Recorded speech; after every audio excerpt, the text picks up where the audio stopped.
నాకు ఈ మధ్య నేనే ఆశ్చర్యపోయిన సర్ప్రైజ్ ఫీల్ అయిన అంశం ఒకటి జరిగింది మన జెంటిల్మెన్ ఆడియో రిలీజ్లో. నాని అనౌన్స్ చేశాడు నువ్వు ఇప్పుడు చేస్తున్న జో అచ్యుతానంద తర్వాత నెక్స్ట్ ఫిల్మ్ కాదు నువ్వు జో అచ్యుతానంద డైరెక్ట్ చేసిన తర్వాత నీ నెక్స్ట్ ఫిల్మ్ నానితో, which is fantastic. I think I will be looking forward to that. But ఏంటి ఎలాంటి సినిమా ఐడియా ఐడియా? ఎలాంటి సినిమా అంటే ఆల్రెడీ ఒకటి చిన్న ఐడియా ఉంది సార్, అదే నానికి నచ్చింది. చాలా ఎర్లీ కానీ నాకు ఇప్పుడు వాడు ఏ స్టోరీ చెప్పినా అది జోడిస్తానని స్టోరీ అనుకుంటాను. నాకు Nani second most favourite actor అండి. సో అతనితో సినిమా చేయడం చాలా బాగుంటుంది. సెకండ్ అంట ఫస్ట్ సాయిబాబా అండి. మనం ఒక అడుగు వేస్తే 10 అడుగులు అడిగేస్తాం, నాని 8 వేస్తాడు. సో నాకు బాగా నచ్చేది ఏంటంటే basically like he works with you. అంటే కెమెరా రోల్ అవుతున్నప్పుడే వచ్చి ఈ రోల్ చెప్పండి నేను అన్నట్టు కాకుండా he's there with the director and always discussing things and చాలా ఎంతూజియాస్టిక్ గా అనిపిస్తుంది. నేను ముందెలా ఉన్నా నాకు తెలియదు కానీ ఇది చేసే సినిమా మాత్రం ఫన్. Really looking forward. కొన్నిసార్లు నేను డైరెక్ట్ చేసేటప్పుడు కొంతమంది యాక్టర్లు మనం అనవసరంగా వీళ్ళు ఇబ్బంది పెట్టినాము తీసుకొచ్చి ఏదో ఒకటి షార్ట్ ఓకే చేసి పంపించేస్తే వెళ్ళి పడుకుంటాం. అంటే మేము స్పెండ్ చేసిన నైట్ అంటే అదే ఒక 6 నెలలకు ఎక్స్టెండ్ చేసినట్టే షూట్ అంటే. I'm sure I will make a lot of memories. I would very much like to visit when you do. I want to see both of you work. చాలా బాగుంటుంది నాకు ఎందుకు అనిపిస్తుంది. సో అదేదో తొందరగా నాని నువ్వు చేయాల్సిన సినిమా అంటే తొందరగా చేసేసి. నాని చేసేస్తాడు తొందరగానే.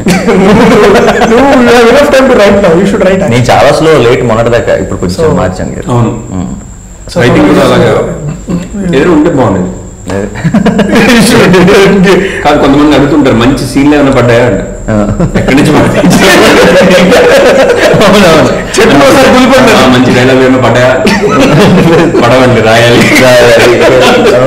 అలాగే ఏమైనా పడితే ఏరుకుందా ఉండాలి. కానీ నువ్వు మామూలుగా ఇప్పుడు మన ముగ్గురం పనిచేసాము, నువ్వు వేరే రకరకాల సినిమాలు రకరకాల యూనిట్స్తో డైరెక్టర్స్తో వర్క్ చేసావు. వాట్ ఈజ్ ఇట్ దట్ మన గ్రూప్ కలిసినప్పుడు ఎనీ డిస్టింక్ట్ ఎక్స్పీరియన్స్ ఏమైనా నీకు అనిపిస్తుందా కొన్ని విషయాల్లోనైనా? లేకపోతే అంటే ఐఎమ్ షూర్ ప్రతి ఒక్కరితో ఒక్కొక్క అనుభూతి ఉంటుంది. I'm not trying to say that we're better or anything. What is distinct about us is what I'm asking. It's not like Andhra కంటే మళ్ళీ బెటర్ అలా కాదు. అంటే ఇంకా స్పెషల్ ఐ రిమెంబర్ ముందు కొంచెం పొయిటిక్ గా చెప్తాను, పొయిటిక్ గా తర్వాత కొంచెం రియలిస్టిక్ గా చెప్తాను. బేసిక్ గా పుట్టిన తర్వాత ముందు ఇమీడియట్ గా ఇంట్రడ్యూస్ అయ్యారు ఫ్యామిలీకి సార్. తర్వాత ఆబ్వియస్లీ ఫ్రెండ్స్ ఉంటారు, నైబర్స్ ఉంటారు, రకరకాల చాలా క్లోజ్ ఫ్రెండ్స్ ఉంటారు, పేరెంట్స్ ఉంటారు, which we're really close to. చాలా మంచి ఎక్స్పీరియన్స్ ఉండొచ్చు. But family will remain the family, no whatever side. So that's the point. So అదే అక్కడ వచ్చే కంఫర్ట్. నీ జోక్లే అర్థం కావాలనుకున్నాను, నేను మామూలుగా మాట్లాడేది కూడా అర్థం కాదు, రియలైజ్ అయ్యా. ఓకే, సో అదొకటి. అండ్ పక్కన పెడితే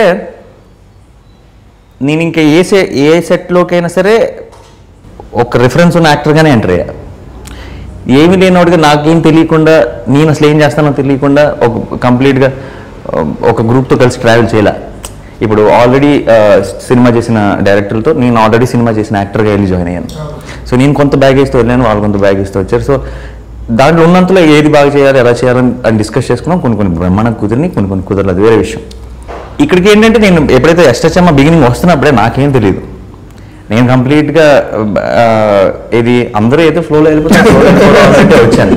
సో బట్ అలా చేసినప్పుడు ఎంజాయ్ చేసిన వర్క్ అంటే ముందు ఏమీ ఆలోచించకుండా ఈ సినిమా ఇప్పుడు నిజం చెప్పాలంటే అష్టాచమ్మ ఆడుతుందని నేను అనుకోవాలి. అంటే it's a very cute film అని నాకు తెలుసు, బట్ నన్ను ఎవరు చూస్తారు థియేటర్కి వచ్చాను అనుకున్నాను.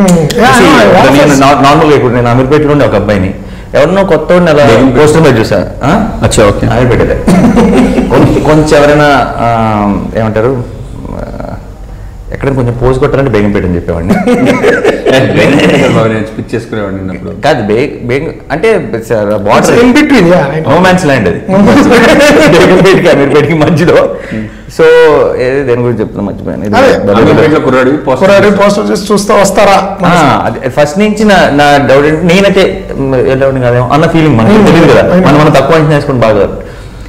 అండ్ ముందు ఆ పోస్టర్ కానీ ఆ డిజైన్ కానీ ఏదో బాగా అట్రాక్ట్ చేసి నాకు ఇంకా గుర్తుంది. మన ఇద్దరు వెళ్ళిన ఫస్ట్ డే మార్నింగ్ శుభ్రమణంబకి, నువ్వు లేవా? మనం వెళ్ళాం. నువ్వు కొంచెం మేము ముందర 11:30కి, నేను 11:45 అనుకున్నా షో. 11:40కి అంత బయట అవ్వట్లేడు. నేను అనుకున్నాను ఇంకా 5 నిమిషాల్లో షో స్టార్ట్ అవుతుంది, ఒక్కడు కూడా రాలేదు. ఏంటనుకున్నా లోపలికి వెళ్ళి చూసేటప్పుడు పెద్ద పెద్ద 80% ఉన్నారు.